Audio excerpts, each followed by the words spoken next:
Katulad din ba kitang mahilig sa crabs? Tara, samahan mo ako magluto. Wala mga kamosang, ito nalulutuin natin ng ating nabiling crabs. Pero syempre, kailangan muna natin siyang linisin. Yung mga gilid-gilid niya. May mga putik-putik pa kasi yan.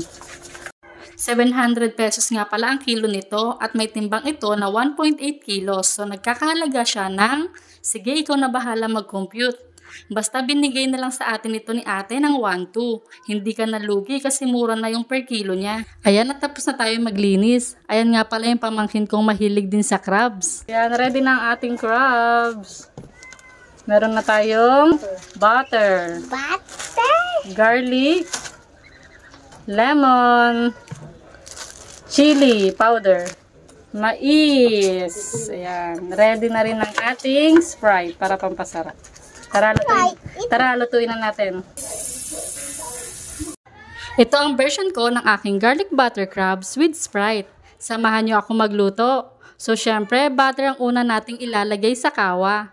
Kawa na nga pala ang ginamit namin kasi hindi na kinaya ng normal size na kawali yung laki ng mga crabs. At sa luto ang kahoy na tayo ngayon magluluto. Fried garlic naman ang sunod nating ilalagay. Mas marami, mas masarap. Then saka mo naman siya hahaluin. Next naman nating ilagay ang chili powder.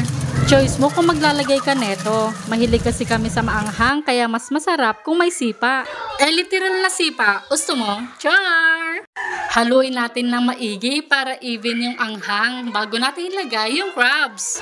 At ito na nga ang main character, ang ating crabs.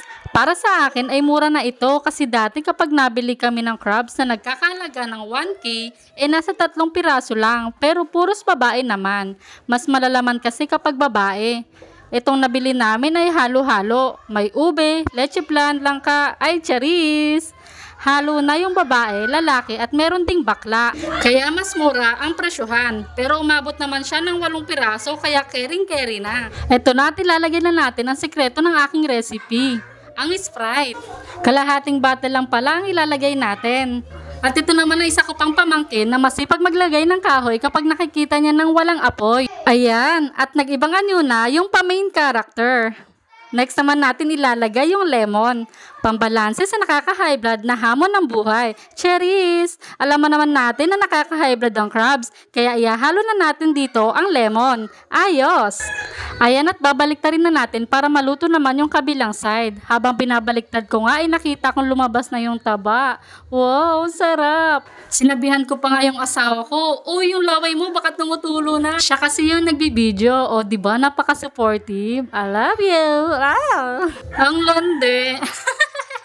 Ayun nga, back to cooking. Back to cooking, English yarn. Ayan, nakita na natin na nag-iba na ng anyo ang ating main character. Wow, sarap! Ayan, ilalagay na natin yung nilagang mais kanina.